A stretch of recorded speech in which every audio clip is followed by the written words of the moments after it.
জেলা প্রশাসনে ডিএম সাহেব রয়েছেন, এখানে এসপি সাহেব আছেন, ও সবথেকে ইম্পর্টেন্ট আমাদের এমপি সাহেব রয়েছেন।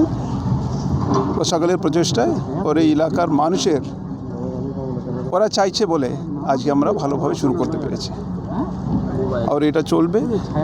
আর প্যারালালি আমাদের যে বাকি জমি নেওয়া কাজ, মানুষের কাজ দেওয়া, और কিছু লোক কালকে এসেছিল, ওদের কাগজপত্র নিয়ে কিছু সমস্যার কথা বললে সেই জন্যে 4টে ভিলেজে আশেপাশের গ্রামে ক্যাম্প করেছে, ক্যাম্প চলছে। যতক্ষণ এদের জমির কাগজ নিয়ে সমস্যা থাকবে ততক্ষণ ক্যাম্প চলবে। ওর প্রত্যেকটা মানুষের যা বলার আছে সেটা সে কথাগুলো শোনা হবে, তার সমাধান করা হবে, সেটা সমাধান করে ওদেরকে সঙ্গে নিয়ে এগোবো।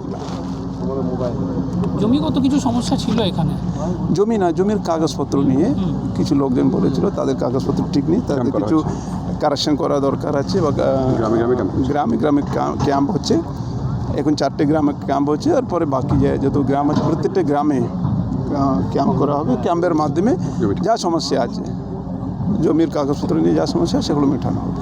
এখানে যাদের জমি নেই তাদের দাবি হচ্ছে যে তারা এখানে যখন খনি হবে তারা কি কাজের সুযোগ পাবে এখানে? অবশ্য এখানে যখন জমি খনি হবে তো তাদেরই কাজে লাগানো হবে। অলরেডি আমরা এখানে 20-21 জনের 24 জনের তালিকা করে দিচ্ছে, ওদেরকে কাজে লাগানো হচ্ছে। তো যেভাবে গাড়ি সংখ্যা বাড়বে, যেখানে বাকি মেশিনপত্র বাড়বে, সেইভাবে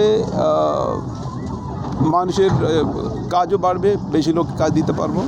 যত ভালোভাবে যত বেশিভাবে কাজ আমরা চালাতে পারবো তত বেশি মানুষ চাকরি কাজ পাবে। ওর এখানে যখন কাজ হচ্ছে অবশ্যই এই গ্রামের লোককে কাজ দেওয়া হবে।